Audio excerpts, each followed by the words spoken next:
faire plaisir, on dirait que tout arrivait, la louange, le Saint-Esprit était, il était à Delisle, comme il était à Dolbeau, tu sais. Fait que ça s'appelle « Soyez toujours dans la joie ». Est-ce que c'est une utopie?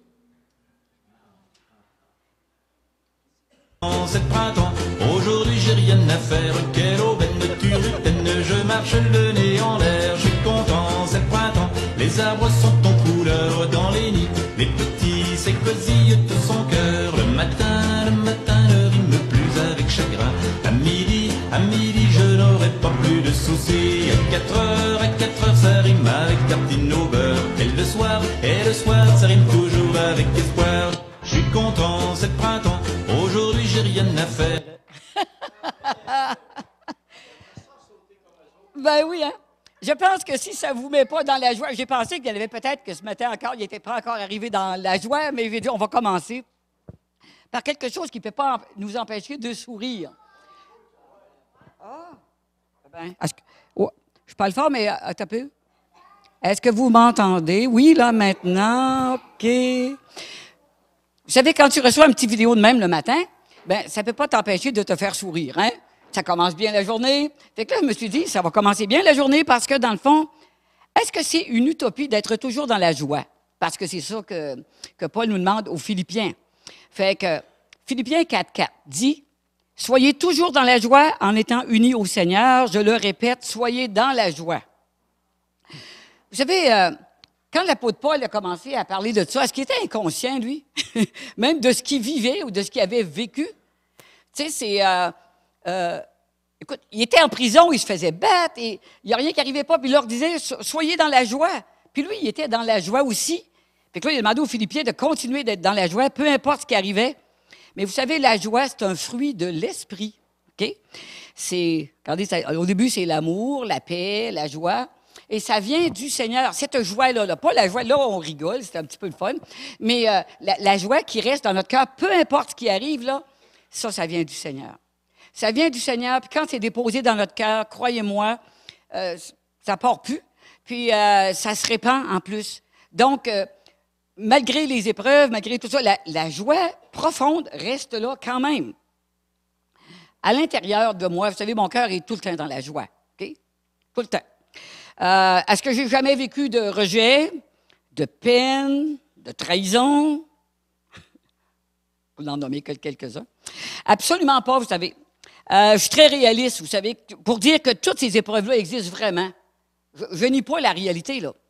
Mais parfois, même, j'ai tenu à pleurer que je me suis surprise de ne pas être complètement comme un petit poireau sec, tout desséché, tellement qu'il ne restait plus d'eau. Puis, mais j'aurais pu me sentir... dans un immense désert, puis dont on ne sort jamais. Pourtant, même avant de connaître Jésus, Dieu me gardait déjà. Il m'avait appelé. Vous savez, quand j'ai connu le Seigneur, j'avais 34 ans, fait que j'ai fêté mon anniversaire du Seigneur le 10 février dernier, que ça a fait 33 ans, puis je me rappelle, il était 11h15. Fait que pour moi, c'était une fête, là, c'est plus que ma fête, ça. C'est ma fête. Fait que, mais vous savez, à 27 ans, j'ai fait une dépression.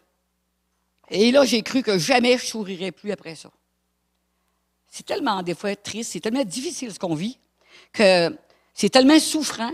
Puis là, en plus, chercher à découvrir ce qui nous a amenés là, parce que dans le fond, on est mieux d'en arriver là. C'est un chemin difficile qu'il faut franchir. Qu'est-ce qui t'emmène là? Ce n'est pas le hasard. Je ne suis pas quelqu'un de défaitiste, moi, je ne suis pas quelqu'un qui devrait aller là tout le temps. Mais voilà, dans ce temps-là, j'ai juste crié « Dieu, aide-moi ». Parce que c'est rare que les prières, hein, quand tu ne connais pas Jésus, c'est rare que les prières sont longues, là. Fait que, et puis, c'est ce qu'il a fait. C'est ce qu'il a fait. Il m'a envoyé chez le bon médecin qui s'est occupé de moi. Et plus tard, quelques années plus tard, j'ai connu Dieu. Là, j'ai connu Dieu. Puis, ça a tout changé ma vie. Ça a tellement changé ma vie que même, je me rappelais, en fouillant, même avant que j'en sois consciente, mon Dieu, ça faisait peut-être 2 ans que j'étais sauvée, puis le mercredi soir, c'était une petite réunion là, avec... on était assis en rond, il y avait 2 louanges et puis un enseignement que le pasteur faisait.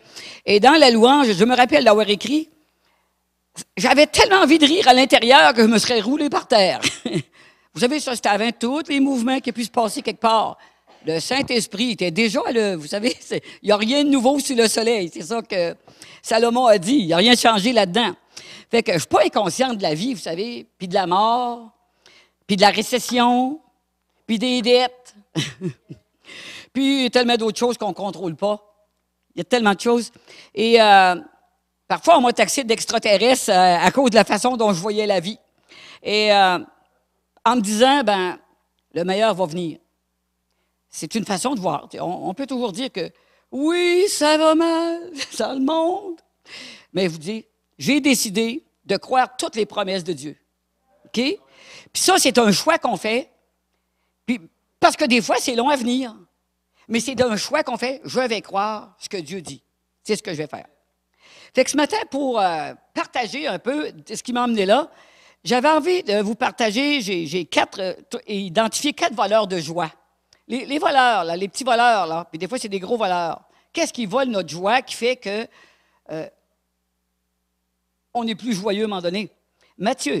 Dans Matthieu 6, 27, ça dit, « D'ailleurs, qui de vous peut, à force d'inquiétude, prolonger son existence, ne serait-ce que de quelques instants? » Vous saurez qu'en général, ça donne plutôt des ulcères. Ne vous inquiétez pas et ne dites pas « Que mangerons-nous?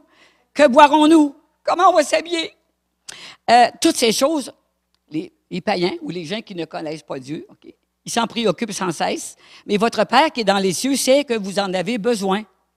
Et faites donc du règne de Dieu, ce qui est juste à ses yeux, votre préoccupation première.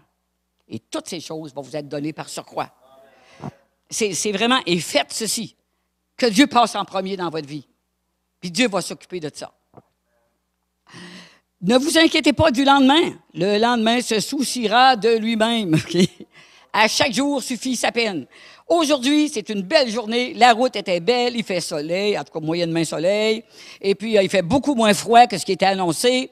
Aujourd'hui, c'est une très belle journée. Okay? J'avais un mot drôle là-dedans que je ne dirais pas. OK? Fait que, vous savez, bien parce que pensez-vous que les inquiétudes qu'on n'en a jamais eues dans la vie, pendant longtemps, vous savez, il n'y a pas si longtemps, les cellulaires n'existaient pas. Hein? C'est un peu comme les micro-ondes, ça. Fait que tous les jeunes de la place, vous le savez. Fait que les cellulaires n'existaient pas, les compagnies en avaient, mais c'est rare que les gens avaient des cellulaires personnels. Fait que on ne savait jamais quand quelqu'un était parti, quand est-ce qu'il était pour revenir, où c'est qu'il était rendu, puis tout ce que maintenant on fait sans arrêt. Là. Dans le temps, on ne savait rien de ça. Fait que quand mon mari partait faire des commissions, aller acheter des animaux, au loin, des fois, je m'inquiétais. Je me rappelle d'une fois, il y avait tellement de brume, c'était à couper au couteau. Et là, j'appelle ma sœur qui était à l'épicerie au village. « As-tu entendu parler d'un accident? As-tu entendu parler de telle affaire? » « Non, je n'ai pas entendu parler de rien. » Et là, tu es inquiet, tu dis « J'espère qu'il va voir la route et tout ça. » Tu sais, j'avais 3 petits-enfants, j'avais peur qu'il arrive quelque chose. Bon. Fait que, mais je savais que ma mère avait vécu quelque chose de semblable avec mon père. Parce que lui, quand il avait fini le train ensemble, parce qu'il était sur une ferme, il partait faire à la chasse aux chevreuils. Okay? Parce qu'il y avait des chevreuils même qui venaient brouter sur leur terrain dans le temps. La chasse aux chevreuils le soir, puis il revenait souvent quand il faisait plutôt noir. Fait que, je lui ai dit à ma mère, comment tu as fait pour ne plus t'inquiéter? Ben, elle dit, à force qu'il ne se passe rien. À force qu'il revienne à la maison en bon état. Et à un moment donné, c'est exactement ce qui m'est arrivé moi aussi. À un moment donné, à force de s'inquiéter, tu t'aperçois que tu es inquiété pour rien.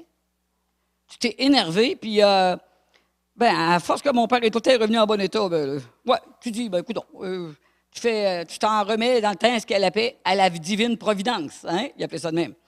Saviez-vous que 95% des choses pour lesquelles on s'inquiète n'arrivent jamais? OK? Fait que ça, c'est vraiment un point que l'inquiétude, ça peut vous enlever la joie. Fait que un point à mettre de côté ou à dire, je vais travailler là-dessus. Deuxième point, et connaître notre véritable identité. Ça, là, c'est drôle ce matin, quand on chantait « Dieu me connaît par mon nom », là, moi, le jour de mon salut, Dieu m'a poigné par le collet et il m'a dit « Carmen, je t'appelle ».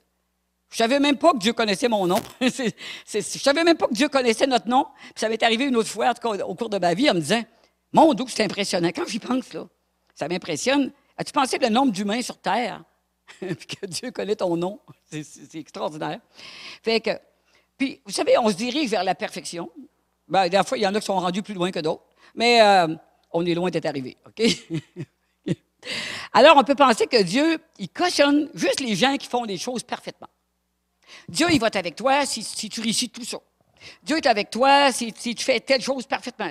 Ah, tu n'en es pas encore venu à bout. Ah, ben coudonc, là. Ben là, Dieu, il va te mettre sur un stand-by, là. Il va attendre de t'occuper de toi. Fait que, mais en réalité, là, on est aimé infiniment, tout le temps, au-delà de ce que Gérald a dit, de ce qu'on peut penser et même ressentir. Le ressenti, c'est un peu menteur, parce que c'est une chose profonde. Vous ne ressentez pas toujours que votre conjoint vous aime ou que vos enfants vous aiment, mais vous le savez. En tout cas, ils sont censés vous aimer. OK? Fait que... Sinon, travaillez là-dessus. OK? Fait que de la part de Dieu, c'est vraiment inconditionnel. OK? Moi, j'ai vécu ça avec mon père. C'était plus facile de m'entendre avec mon père qu'avec ma mère, parce qu'il est un peu de même nature que moi. Là. Fait que, mais ça m'est arrivé de ne pas être d'accord avec lui.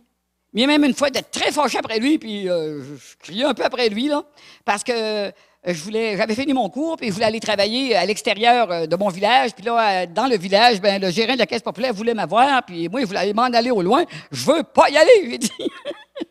Moi, je veux sortir d'ici. Il dit, va au moins voir, mais tu sais, là... en tout cas, mais il ne m'a pas moins aimé après ça. OK? Il a juste voulu que ça marche, bien sûr. Hein? Mais quand il me disait, là, pauvre petite fille, ah, là, je me sentais aimé. On aurait pu, avec mettons, la façon de dire, ah, je me sentais inférieure. Non, non, non. Ah, c'était, pauvre petite fille, elle ne comprend pas. Elle n'est pas rendue là. Fait que je me sentais vraiment comprise par lui. Fait que c'est pour ça que quand il est mort, là, quand il est mort, moi, c'était la seule personne sur la terre dont j'étais certaine qu'il m'aimait sans condition. C'était ça. Ouais. Peut-être que vous en avez 2, 3, mais moi, j'étais certaine. Parce qu'un conjoint veut pas. Il y a toujours une espèce de condition quelque part. C'est jamais 100% gratis. On n'est pas si parfait qu'on voudrait. Fait que, il y a une espèce de petite condition. Puis, mais avec mon père, même fâché après lui, là, ben... Bon, c'est sûr que je n'ai pas crié des noms, là, vous savez. Je restais dans une certaine politesse quand même. Mais j'ai exprimé, puis ça ne l'a pas changé. Mais là, en mourant, j'ai perdu ce repère-là. Ce repère d'une certitude d'être aimé. Et c'est pas si longtemps que ça après que le Papa Dieu s'est révélé à moi dans ma chambre à coucher, dans mon lit. Fait que Dieu peut te parler de n'importe où. Okay? Et il m'a montré à quel point il m'aimait, de cet amour-là qui dépassait, bien sûr que lui, c'était la perfection, donc ça dépassait l'amour de mon père. Et ça ne m'a pas lâché. Et là, j'ai été certaine d'être aimée. Puis il faut que vous soyez certain d'être aimé par Dieu. Dieu vous aime, vous l'aimez, soyez certain. Soyez certain. Puis si vous n'êtes pas certain, demandez-lui, papa, dis-le-moi. Pas juste montre-le-moi, parce que des fois, on ne le voit pas. Il le fait, mais on ne le voit pas. Mais dis-le-moi. Et j'ai vécu des périodes difficiles où j'entendais juste, je priais quelque chose, il répondait juste, Carmen, je t'aime. Bon, c'est correct. C'est correct. On va continuer comme ça. C'est comme ça que ça va. Puis, ressentir cet amour, tellement d'amour, là, que ça ne te quitte jamais. Fait qu'il fut un temps où je n'avais pas l'impression d'être si compris par mon entourage, là. Mais je savais que Dieu, lui, me comprenait. Lui, il m'aimait. Puis que même si ça sortait mal, des fois, ben lui, il savait ce que je voulais dire. On ne s'exprime pas toujours bien, vous savez. Et on pourrait être jugé pour ça. Mais Dieu ne te juge pas, lui. Il sait déjà. Quoi que tu lui dis, comment tu lui diras tout va bien quand il sait que tu ne vas pas bien, il sait. Alors, les mensonges avec le Seigneur, oublions ça, là. Puis pensons pas d'être atoureux, là, parce que ça ne marche pas pantoute, ça. Fait que Dieu, là, c'est le parfait. Il dit qu'avant même que ta parole soit sur ta bouche, il sait ce que tu vas dire. Fait que imaginez-vous, elle sort de notre cœur, elle est déjà prête.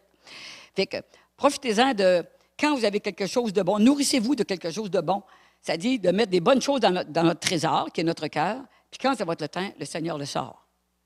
Puis il y a des gens qui sont parfaits pour retenir des versets. Ça, je l'ai déjà dit. Hein? Puis moi, c'est... Bon, je sais que c'est dans telle épître, telle affaire est à telle place, etc. Mais je dis, Seigneur, il faut que ça rentre. Mais vous savez, à tout bout de champ, ça sort comme ça. Là. Ils me viennent tous comme ça. Puis Dieu a répondu à ma prière. Chacun, ses forces et ses faiblesses. Fait que, mais l'amour que le Seigneur m'a donné, c'est le même pour nous tous, là. OK?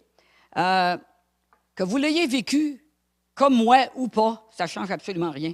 OK? Quand Dieu vous aime, avant, j'entendais dire, avant de connaître vraiment le Seigneur, Dieu t'aime. Ben oui. Ben oui, Dieu m'aime, il doit m'aimer. En réalité, c'est ça, c'est sa job.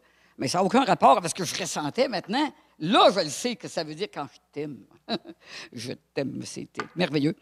Fait que, vous savez, pendant toutes les années là, qui ont précédé mon divorce, j'ai prié pour que Dieu me change, ou qu'il change le problème, ou qu'il change mon mari, qu'il aide mon mari, en tout cas, parce que ça ne s'est pas fait en une journée. Puis ça a été en vain. Ça n'a pas marché. J'ai détesté divorcer. J'en suis venu là parce qu'il n'y avait pas moyen de faire autrement. Puis d'ailleurs, que vous regardiez sur mon profil ou n'importe où ailleurs, je vais dire toujours à quelqu'un que je suis séparé. Parce que je ne suis pas capable de dire ce mot-là. Je déteste ça. Je déteste ça. Et puis savez-vous que j'ai cru que d'après ça, Dieu ne m'utiliserait plus jamais. Que là, j'avais failli. Hein? On sait que le Seigneur a dit, j'haïs le divorce. OK. Ben moi tout, coudonc. OK? Mais peu importe, il arrive toutes sortes de choses dans la vie. Alors, j'ai été jugé par les chrétiens bien plus sévèrement que par les non-chrétiens ou que par ma famille. On a trouvé toutes sortes d'excuses ou de réponses pourquoi on avait divorcé. Ah, ils sont toutes dans le champ avec le son. C'était pas ça du tout. D'ailleurs, c'est pas parce qu'on ne le montrait pas en public que ça veut dire que ça n'existait pas. Okay? Et puis, c'était pas d'hypocrisie non plus. C'était juste qu'on montrait pas ça en public. Et, mais Dieu, lui, il me connaissait. Puis lui, il m'aimait quand même. Puis je me disais, même si personne ne me comprend, toi, tu me comprends. Toi, tu sais ce que je veux. Fait que, à la suite de ça, ben, il m'a fallu pardonner. Puis pardonner encore. Je peux vous dire maintenant que j'ai tout pardonné, là. C'est tout fait. La job est faite. Mais je savais que la première chose qu'il fallait faire, c'était pardonner. Pardonner à les gens qui te jugent. Pardonner à ton conjoint. Pardonner. Oui, puis ça se fait avec l'aide du Seigneur seulement. Il y a des fois, c'est pas faisable. Mais avec l'aide du Seigneur, c'est toujours faisable. Le mot, là, je suis certaine, parce que là, à date, là, il n'y a pas de petit coin où je n'ai pas réussi. Des fois, ça va être un petit peu plus long. Mais parce que le Seigneur dit qu'il faut le faire, donc il va nous aider. Mais bien sûr que la plupart du temps, il va vous aider dans votre mariage, dans votre union. Puis c'est sa volonté, tu sais. Je le savais, moi aussi. Moi, je m'étais marié pour la vie. Bon, en tout cas, je ne suis pas morte encore, mais c'est coudonc. Je suis juste plus avec. OK? Et le troisième item que j'ai remarqué qui nous éloigne de la joie, le manque de pardon. Le manque de pardon, même quand tu ne le sais pas. Même quand tu penses là, que tu as pardonné, ou que tu dis, c'est pas important. Je ne l'haïs pas trop, donc c'est correct. OK? Entre le pardon et je ne l'haïs pas trop, c'est pas pareil. Croyez-moi. Il y a un bout que ma sœur m'avait... quand j'ai une sœur, moi, qui m'a fait des méchancetés incroyables. Moi, ça a recommencé. Si je m'écoutais, si je n'avais pas fait de pardon, on ne se parlerait plus depuis longtemps. Puis on se parle encore très souvent maintenant parce que j'ai décidé que je lui pardonnerais. C'est pas parce qu'elle était fine, là. OK? Elle était bien méchante des fois. Fait que, je vais vous dire, là, c'est une nécessité. C'est tellement une nécessité que elle nous empêche d'avoir une relation très intime avec Dieu. C'est vraiment ça que ça fait. Même quand on garde ça, là, puis on cache ça d'un coin en pensant que Dieu ne le voit pas, puis que ça ne paraîtra pas trop, là, ça nous gruge en dedans. Ça nous gruge en dedans. Bien, des fois moins parce que la personne est loin, puis je dis, je ne la vois pas, je suis correct. Ben ouais, à un moment donné, elle est proche. Puis là, tu t'aperçois que c'est pas drôle. Là, c'est bien tannant. C'est bien tannant ce que je ressens, OK? Fait que, des fois, on pense que ça va aller, on ne la voit pas, c'est correct. Bang, de coup, tu vois la personne et tu vois le retour de la colère arriver. Parce que, curieusement, ben, ça va aussi ensemble. Souvent, ça a rapport avec une blessure, peu importe, je ne chercherai pas la cause, là. Fait que, la colère ou de la peine. Parce que la peine puis la colère, ça va pas mal ensemble. On a de la peine, donc on est en colère. Quand je disais que quand mon mari, mettons, il partait puis il revenait, il me l'avait pas dit avant de revenir. Là, au début, tu es bien inquiet. Puis après ça, tu te choques après pour dire pourquoi tu m'as pas dit que tu n'étais pas pour arriver, que tu arrêtais quelque part. Pourquoi tu me l'as pas dit? Ben, ça sort n'importe comment. Vous savez, n'importe quoi, n'importe comment. Fait que quelque part, on a toujours quelque chose à se faire pardonner. Mais l'histoire, c'est que c'est pas là. Je vais vous dire, j'ai vécu ça dernièrement. Quelqu'un m'a vraiment, que j'aide, là, m'a vraiment été, c'est une personne qui, ça a été pas d'allure ce que j'ai reçu comme parole. Tellement pas d'allure. Là, j'ai dit, c'est fini. Moi, je suis tanné. Je suis tanné. Et j'ai entendu le Seigneur me dire, je t'ai bien pardonné, toi? Je me suis dit, ben voyons, là, c'était pas si pire que ça.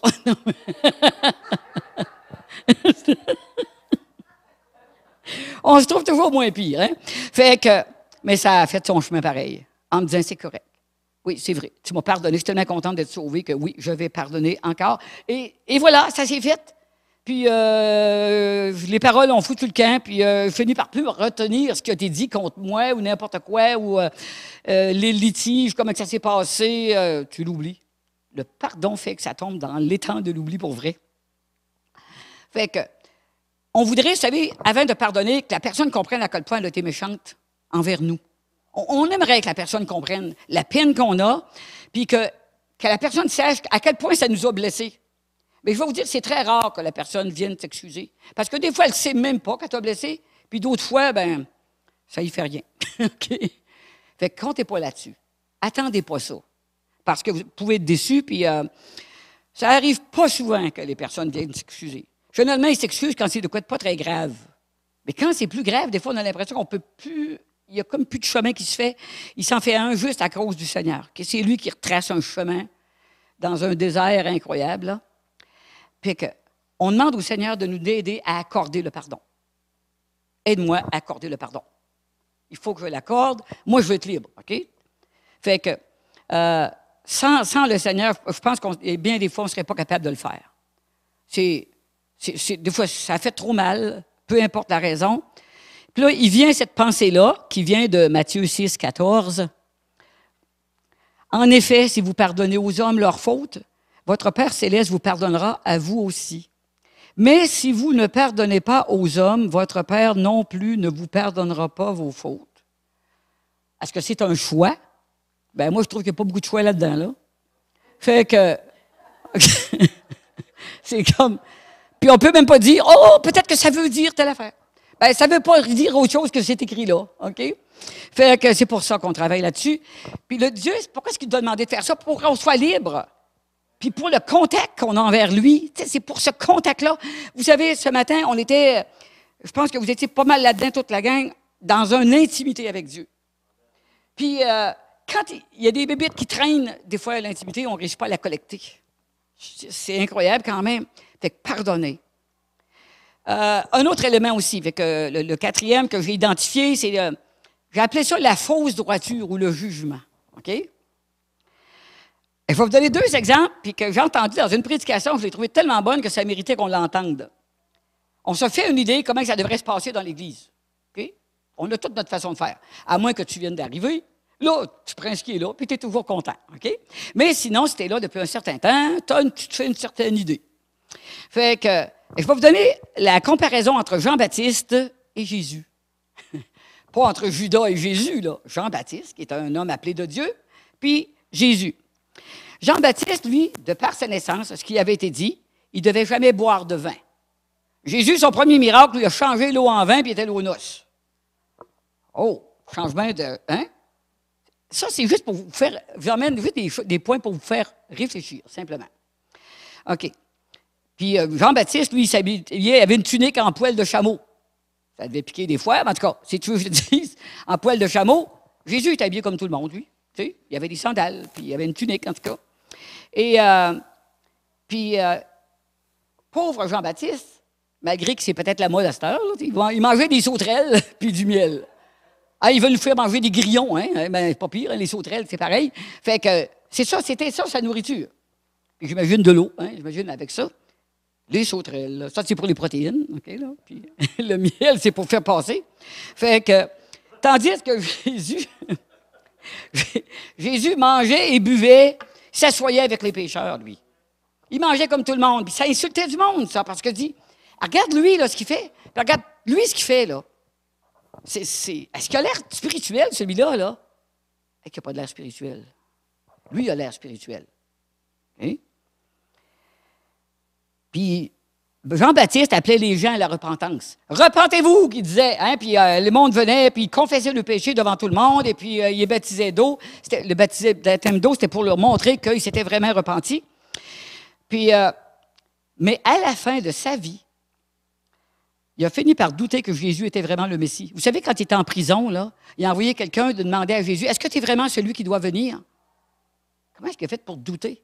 Puisqu'il était là quand il a baptisé Jésus, puis que la colombe est descendue sur lui, puis que Jésus, le ciel s'est ouvert, puis qu'il a dit, « Voici mon fils bien-aimé. » Il était là, Jean-Baptiste. Puis malgré qu'il faisait tout, là,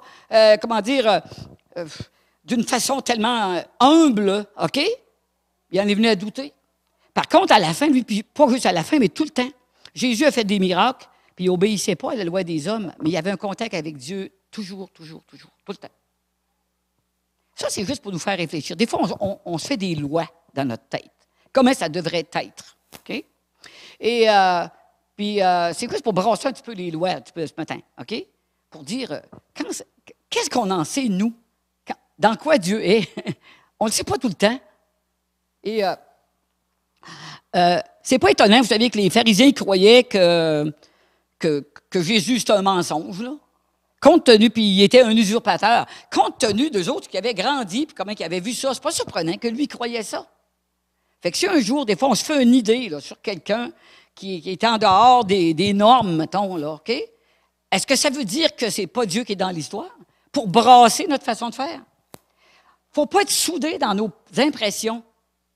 Il y a la phrase qui dit on n'a pas deux fois la chance de faire une première impression. Ben, le jugement arrive direct là. OK? Bon, on a le temps de changer, là. Tu vois, tu connais la personne, tu dis ah, cette personne-là mérite vraiment d'être connue. T'sais? Fait qu'on se fait des idées. Souvent, ben, des fois, ils sont fausses. Croyez-moi, ça peut changer. D'autres, la personne paraît super bien, mais ouais, je me tiendrai pas avec. Je pense que c'est un peu fatigant, l'histoire, là, je ne ferai pas ça. Fait que, faut apprendre à connaître quelqu'un. Fait que, regardez ce qu'on pense des fois, comment est-ce que ça devrait être fait, puis qu'est-ce qu'on pense qui devrait être fait. Ça, c'était pour nous brasser un peu. Parce que, écoute, à la fin, je vais vous dire, là, Jean-Baptiste était aussi un homme de Dieu. Ben, Jésus aussi, bien sûr. Mais c'était deux extrêmes. C'est Dieu qui appelle puis donne aux humains le ministère pour lequel il les a préparés. Des bonnes œuvres pour chacun de nous afin qu'on les pratique. C'est ça que ça dit, la Bible, OK? Il nous a préparés. Je vais vous dire, là, moi, j'ai eu un combat assez grand quand moi et mon mari, on travaillait toujours ensemble. Fait que, mettons, on m'occupait de la jeunesse, hein, je prêchais aux jeunes et tout ça, puis à un moment donné, ben, il faudrait que tu amènes une parole, tout ça. Et là, tu as la fameuse phrase là, dans Timothée, je ne veux pas que les femmes enseignent aux hommes, que les femmes se taisent dans l'assemblée, puis même si je savais que les assemblées de Pentecôte, depuis 1994, avaient décidé, exactement, ils avaient tout analysé depuis des années, si Dieu donne un ministère à quelqu'un et on le reconnaît, qui on est, nous autres, pour les empêcher d'apporter ce que le Seigneur leur donne, OK? Ça vient de là. Mais qui fait que ça l'a changé. Mais moi, j'avais un grand combat personnel parce que je voulais tellement plaire à Dieu. Je suis capable de parler en public, mais tout d'un coup, que Dieu n'est pas avec moi. Tu sais, ça me donne rien. Tu sais, c'est pas que je ferais du mal aux gens, mais aujourd'hui, j'emmène un message que j'espère qu'il va rentrer dans votre cœur. Si le Saint-Esprit n'est pas avec moi, le Seigneur n'est pas avec moi, c'est des belles paroles qui s'envolent. OK? Moi, je veux qu'il reste avec vous. Et je voulais faire ce que Dieu voulait. Et à un moment donné, un pasteur m'a donné une étude biblique qui venait d'un pasteur baptiste américain, puis que là, il a vraiment expliqué tout le contexte où ça a été dit, pourquoi ça a été dit. Pourquoi personne ne nous a jamais donné ça avant, nous autres, les femmes? Ben parce que généralement, ça venait des hommes, puis qu'eux autres, ils pensaient qu'il n'y avait pas ce combat-là. Tu sais? Les femmes, tu as un combat dans ton cœur parce que tu veux faire la volonté de Dieu. Puis, et là, j'ai compris que la Jézabel dont il parlait, ben, c'était pas toutes les femmes. Et dans ce temps-là, il y avait la déesse Artémis, il y avait des temples, fait qu'il y avait des places, des villes fortifiées où c'est les femmes qui avaient le contrôle. Et il ne fallait pas que ça soit ça non plus. Donc, en tout cas, si un jour vous voulez ça, il faut essayer de la retrouver. Puis, il y a beaucoup de pages. Savez-vous qu'il y a une période après Jésus qu'il considérait que les femmes n'avaient pas d'âme? Les femmes n'avaient pas d'âme. C'est drôle, mais Jésus, lui, il a sauvé les femmes, mais après ça, les femmes n'avaient plus d'âme. OK? Il s'était même dit que tu avais le droit de battre ta femme pourvu que tu ne la tues pas. OK? Hey, on est dans une affaire catholique, là, chrétien, là. On n'est pas dans les affaires, là. C'est pas surprenant que de nos jours, la femme a comme de la misère comme à faire sa place. On part de loin. Jésus est arrivé, il a tout viré ça à l'envers. Ben non, au fil des temps, l'homme a pris le dessus. Ben, l'homme en général, je parle, là, a pris le dessus, puis il a ramené ça à sa place, lui. OK? Fait que, mais je ne suis pas inquiète là-dessus, j'ai toujours su que j'avais un âme, donc je ne m'inquiète pas, puis vous autres aussi. Fait que, mais, parce que là, avec Jésus, vous savez, quand il disait il y avait 5000 hommes, ben, il ne comptait jamais les femmes. C'est comme ça n'existait pas. Puis il y a quelques histoires dans la Bible qui me font, dans l'Ancien Testament, qui me font lever les cheveux sur la tête, puis que je passe bien vite, là, parce que si vous étiez une femme, vous comprendriez. Vous savez que quand Lot, là, il y a des gens qui sont arrivés pour violer les anges, là, qui étaient venus le voir, là. Il dit, je peux vous donner mes filles.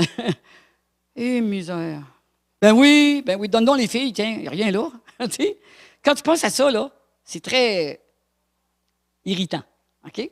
Et mais on voit que c'était ça dans le temps, puis c'est pour ça qu'aujourd'hui, quand Jésus est arrivé, puis il dit après, il n'y a ni homme, ni femme, ni grec, ni...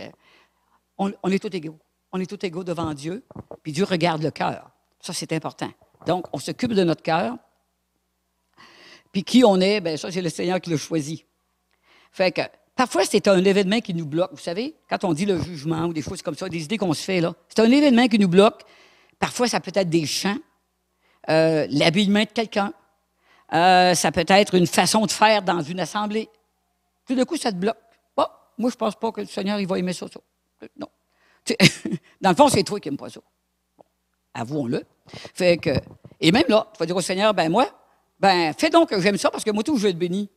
Okay? Fait que ça marche. Vous avez dit, toutes ces affaires-là marchent. Pas que je vais les utiliser, mais je vais les utiliser à d'autres circonstances, puis je le sais que ça marche. Fait que, à chaque fois qu'une de ces choses-là arrive, que je vous ai nommées, là, on est bloqué en se disant, hey, ça, c'est pas du Seigneur. Okay? C'est pas du Seigneur. Qui t'a dit ça, toi? C'est pas du Seigneur. Quand il y a eu le réveil à Toronto, puis tout ça, il fut un temps que moi, t'es nouveau, tu connais pas ça, t'as jamais vu ça nulle part, puis tu sais même pas ce qui va arriver. Et là, je parle avec une amie chrétienne depuis longtemps, puis elle disait, ça, c'est le Seigneur, ça, c'est de la chair, ça, c'était l'affaire. Je peux le dire aujourd'hui, elle était d'un patate. OK, là? C'est pas vrai. Elle n'avait pas de discernement là. C'était le Seigneur qui agissait d'une façon différente. Et puis, le restant, c'était du jugement. OK? Tu ne te rends pas compte. Toi, tu penses que tu as le discernement. Le discernement, ce n'est pas tout à fait ça. OK? Ça, c'est du jugement. Le discernement, c'est vraiment de séparer qu'est-ce qui est Dieu vraiment, dans sa parole, comment on agit. En tout cas, de toute façon, Dieu vous parle. Faire la différence entre la voix de Dieu ou la voix du diable. Puis tu vas dire, mais c'est sûr qu'on entend toujours la voix de Dieu. Moi, il y a des fois où le diable essaie de me conduire à des places pour pas que j'aille à d'autres places. Tu sais, dans le sens que, avant qu'on s'en vienne au Lac-Saint-Jean, j'avais cru que c'était Dieu, dans une période de prière que j'avais mis de côté, et ça me dit, c'était plutôt dans la région de Boucherville. Vous voyez le genre, là? Et là, on m'a dit au district, non, on n'a rien de disponible par là. Mais là, j'étais pas mal assommé. Je savais pas trop quel bord aller. Et même à un coup rendu là, il y a une voix qui me dit, ton style ne pognera pas pantoute. Je l'ai cru. Jusqu'à ce qu'il y ait une collègue non chrétienne, que je reviens dans la Beauce, puis je raconte ça pendant que je travaillais, elle dit, voyons donc, Carmen, ça se peut pas. Fait que vous aimez mon style ou pas mon style, vous savez, c'est mon style. Fait que, vous savez, le Seigneur, des fois, il ne veut pas que vous alliez par là. Et quand je sens que là, il veut nous emmener dans une autre pensée, là, ça s'appelle attache ta tuque, puis tiens bon, OK? Parce que le diable ne veut pas que tu ailles réaliser quelque chose qui va avoir de l'influence là-bas. Fait que, faut apprendre. C'est ça le discernement, c'est discerner. Puis des fois, on se trompe, puis on change d'idée, tu sais. En disant, je me suis trompé. Ça l'arrive, vous savez. Fait que, vous savez, en conclusion, ça, c'est juste quelques points qui peuvent nous enlever notre joie d'appartenir au Seigneur. C'est juste quelques points, ça. Il y en a d'autres, là, que vous connaissez sûrement. Vous nommerez pas chaque péché non plus, ça n'a aucune... Vous le savez, je n'ai pas à faire ça. Ça, c'était des points qui s'adressent pas mal à tout le monde. Okay? À chaque jour de notre vie, là, peu importe les circonstances, il y a des choses, des fois, qui nous éloignent du Seigneur. Puis, ça peut être la télévision, ça peut être des jeux vidéo, ça peut être... Puis là, vous le savez, ça. Fait que c'est à vous de décider qu'est-ce que vous faites, qu'est-ce que vous choisissez. Okay? Mais en même temps, il ne faut pas tomber dans l'excès. Au début, quand des gens ont su qu'on jouait aux quilles, oui, mais un chrétien, ça ne joue pas aux quilles, ça. Tu pourrais prier. Je ne peux pas prier tout le temps. Il faut bien m'amuser un peu. Fait que, autrement dit, le chrétien, lui, il ne va pas veiller. Mais il serait mieux de ne pas prendre de café. Il ne faut pas qu'il aille au cinéma. Ben, il peut choisir ses films. Il ne faudrait pas qu'il joue à quelque chose, ni au golf, ni quoi que ce soit. Ben, tout ça, c'était une erreur. J'ai connu une épouse de pasteur qui était tellement frustrée, après 20 ans de vie chrétienne, de réaliser qu'elle n'a pas eu le droit d'aller au cinéma, qu'elle n'a pas eu le droit de ci, qu'elle n'avait pas le droit de ça quand elle était jeune. Ah ben là, j'ai dit, moi, je suis béni parce que je n'ai pas connu ça. Okay? C'était pas comme ça dans mon assemblée. Puis je me dis, ça, c'est des règlements humains, des pensées qu'on se fait, que le chrétien, lui, il est à genoux à journée longue. OK? Il est à journée longue. Fait que Philippiens 1,12 dit ceci. Ah ouais, là, celle-là, je l'aime, celle-là. Je tiens à ce que vous le sachiez, frères, ce qui m'est arrivé a plutôt servi à la cause de l'Évangile. En effet, toute la garde prétorienne et tous les autres savent que c'est parce que je sers le Christ que je suis en prison. De plus, mon emprisonnement, et regardez cette phrase-là, mon emprisonnement a encouragé la plupart des frères à faire confiance au Seigneur, aussi redouble-t-il d'audace pour avancer sans crainte, annoncer sans crainte la parole de Dieu. Je me suis dit, wow! Là, je vais fouiller ça dans des versions, je vais regarder dans le dictionnaire biblique, je vais regarder les concordances. Je me dis, ils sont fous. Nous autres, on dit, hey, moi, je veux l'emprisonnement. Ben, mettons exemple, là, je sais pas, toute l'équipe ici était emprisonnée parce qu'elle a chanté ce matin. Hey, moi, ça m'encourage. Moi, tout, je vais y aller, puis je vais prêcher la parole de Dieu. Je vais y aller, moi, tout, en prison. Non, mais on dirait que c'est ça que ça dit. On dirait que c'est ça que ça dit, OK? Parce que moi, je vais vous dire, là, je ne suis pas certaine qu'on est rendu là, nous autres. Là. En tout cas, pas moi, ça, c'est sûr. Tu sais, mon doux. Mais si un jour, là, on doit en arriver là, le Seigneur, il dit qu'il va être notre force. OK?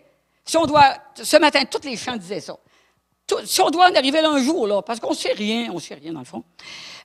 Mais le Seigneur est notre force. Et c'était le verset que tu as apporté ce matin, c'était dans Josué 1,5, ça dit « Je ne vous délaisserai point, je ne vous abandonnerai point. » Jamais il va nous délaisser.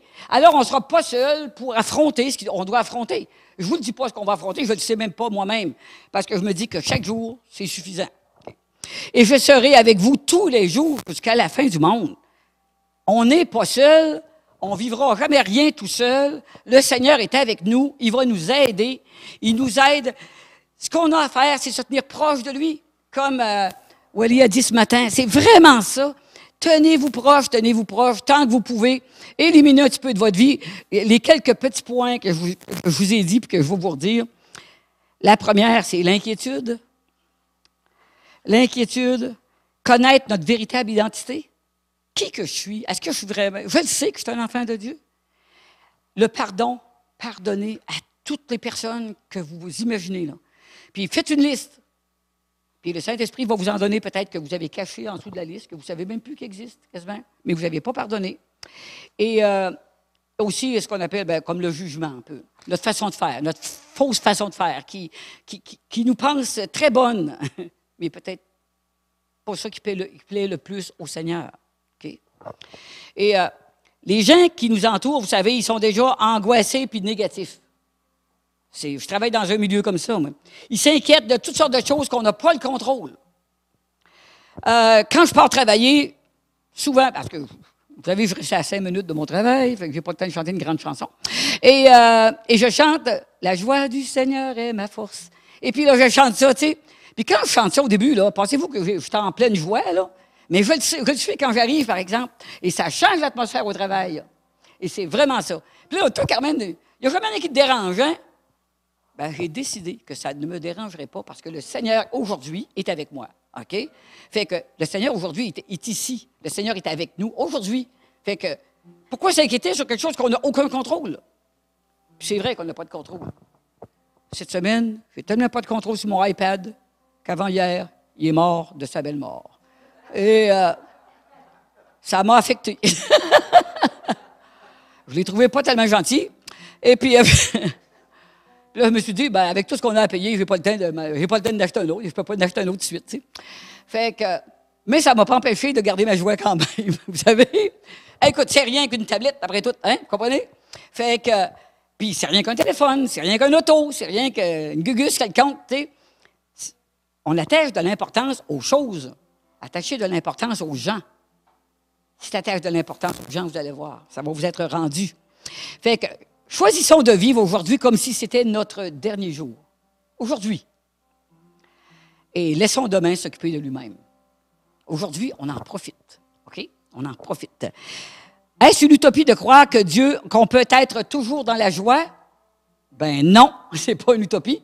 Parce que le Saint-Esprit habite en nous, puis il fait croître le fruit dans notre esprit. Désirez-le. Désirez. Et partout ce que vous allez être, les gens vont être contaminés par votre joie. Mais des fois, dites-le à votre visage aussi. OK? Ça va bien? Dis-le à ta face. OK? Fait que, dites-le. Dites-le. Mais à un moment donné, il va y avoir temps que tu n'auras plus besoin de le dire à ta face. Moi, je ris parce que quand j'arrive dans la chambre demain, je fais un saut. Mais quand je repars, hey, t'es pas pire.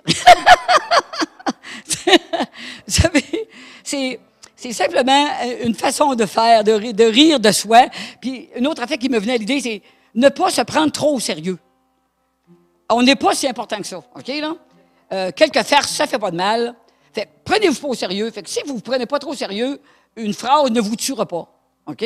Mais si vous dites, « Ah, moi, là, moi, je suis plus capable que quelqu'un me dise des choses que je ne veux pas entendre. » Fait que quand tu l'entends, ça y est, tu retournes à la maison pendant la semaine est grugée au complet. Prends-toi pas au sérieux. Dieu nous prend au sérieux.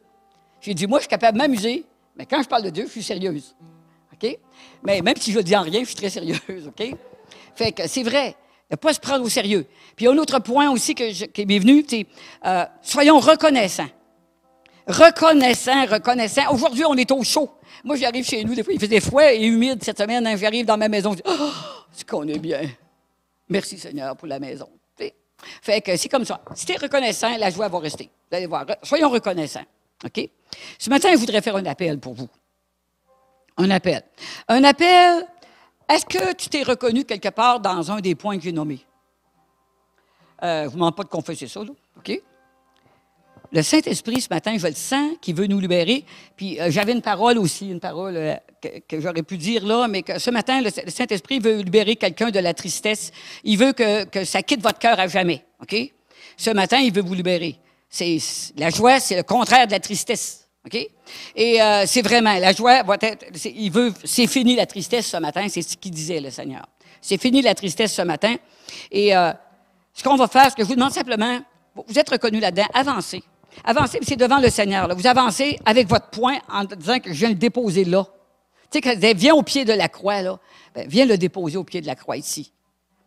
C'est pas cette croix-là, là, mais comprenez? Virtuel. Alors, on va commencer un chant, puis je vous encourage à avancer. Pour laisser le Seigneur vous travailler. C'est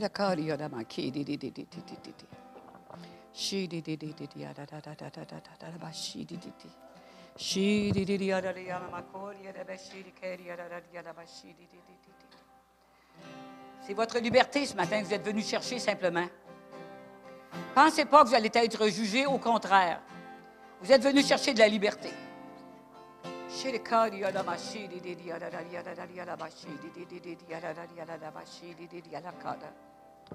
pouvez y aller.